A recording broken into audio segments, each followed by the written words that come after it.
Hey everyone, welcome back to my channel. Today I'm sharing one of my favorite go-to recipes of this vegan curry. It's quick, so comforting and warm and filling and healthy and delicious and perfect for meal preps, for big dishes where you're sharing with a lot of people, for whatever. Like, it's just the best. So let's jump in.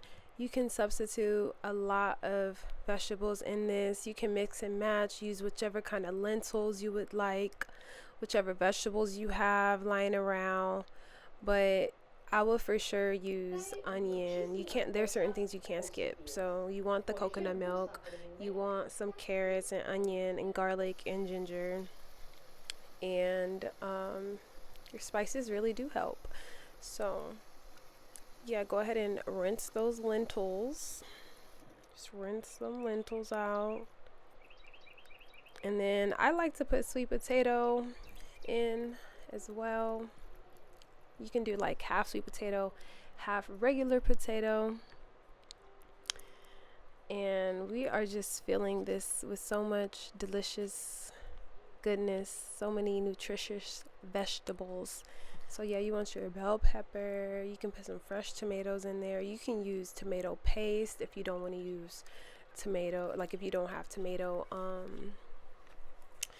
like diced tomatoes, or like a can of diced tomatoes, or even just a bunch of fresh tomatoes. If you have a bunch of fresh tomatoes, that would be delicious. And green beans you can put inside this recipe as well. I just love this recipe so much, and I like to cut these into different squares, different chunks. In a separate pot, you're going to be boiling these potatoes just to soften them before you add them to the rest of your curry mix, which we'll get into in a second. So just put that to the side. Here's the onions. I definitely used a lot of onions. I got zucchini, carrots. Y'all saw the ingredients I used to cook the vegetables. I used some coconut oil and some ghee. And you can use, whatever you have, whatever, olive oil or avocado oil. I like the coconut flavor, which is why I have some of that. And then, the ghee is gonna give it some buttery flavor. Just a healthy choice.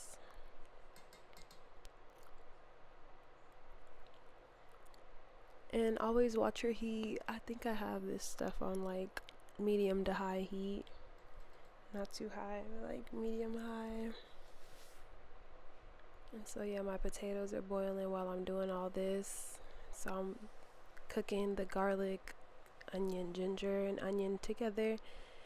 And then I'm gonna start adding the spices once that gets mixed in. If I had tomato paste, I would also add tomato paste. That would be next. That and the seasonings. Once your potatoes are done cooking, you could just or once they've at least cooked down a little, you can turn that off. Because me personally, I don't like to overcook my vegetables. But you can, boil them down however long you would like. Another way you could make this meal kid-friendly specifically is by potentially blending some of your vegetables once they are nice and warm and cooked down.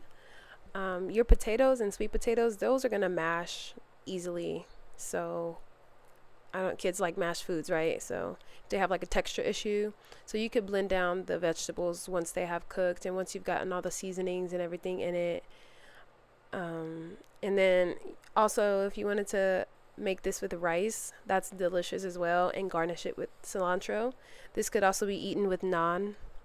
So you could get like that. There's some store-bought naan that I usually get, but you could also make it from scratch. I got the garlic and the onion, the ginger, and all the seasonings, and I'm cooking all that together and just like toasting it before I start adding the tomatoes and the coconut milk. But that'll be what's next, and you'll see that soon. But yeah, y'all, I rotate this a lot. It's just healthy. You can make a bunch all at once because it is time consuming. So you can make a bunch and really be set. Like you could even freeze this. Like I've frozen this as well. It's just really great for meal prep, especially if you want to eat it with some rice. And you can add as many chickpeas and garbanzo beans as you want to give it, or that's the same thing, but you can add as much of that and lentils as you want to give it. And also if you add mushroom to it, oh my gosh, I didn't put mushroom in this specific one because I didn't have mushrooms, but you could totally put mushroom. But yeah, I just try to use whatever vegetables I have available to me. This is a recipe like that you could easily make. I would just always keep coconut milk on hand because in coconut oil, you see I'm adding some more coconut oil so I can get this stuff nice and toasted.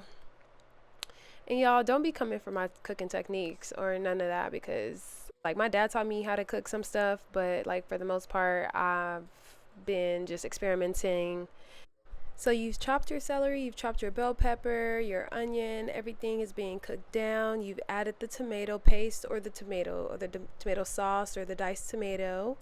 You've cooked down your sweet potatoes and you've added your coconut milk. You've got your lentils also boiling, cooking to the side in a third pot. And now you've added your coconut milk into your base mixture where your seasonings went and all the toasted spices and everything went. If you appreciate this recipe, y'all, please leave me a like and a comment down below. So on the side, you can go ahead and get some rice started, and we can start combining all of our I actually kind of forgot about the rice. I was supposed to get the rice started before all this. But yeah, so you can add, this was the carrots that I steamed down with the lentils, so you can go ahead and add that in. That's gonna add some nice texture, thicken it up. And luckily the lentils do kind of fall apart, but like I was saying, if you wanted to blend this to make it even more palatable for maybe some picky eaters, I imagine that would work fine as well. And now these are some of my vegetables that I didn't mind having them not so softened, so I'm adding them now because they're basically just gonna steam and cook down with the warmth of I'm keeping the flame on. I'm actually gonna be cooking this for quite some time, but I just don't want to overcook my vegetables, so I'm adding them at that time. And let's go ahead and mix that. So what you see me doing here is trying to get the color a little bit more red. So I'm going in with some paprika and some cayenne pepper to make it more red, orangish. I use some green lentils, and the green lentils obviously gives it more of a not appetizing color. So if you use red lentils, you can mitigate this. And if you also use like red tomato or more canned tomato or red bell pepper instead of green bell pepper, whatever, to give it more of a red orange color, because the color does matter, you know what I mean? You don't want it to look like, you know, vomit or nothing. So this stuff tastes delicious though because of all the seasonings and everything, and it smells so yummy when you really toast those seasonings and the garlic and the onions. It's so delicious, so delicious.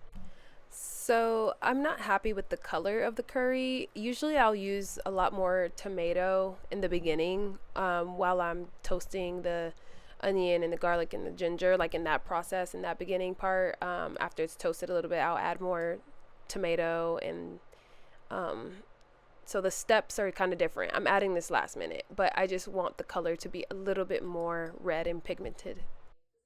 Lastly, I'm adding some green beans, and this is what we got. This is the final product, guys.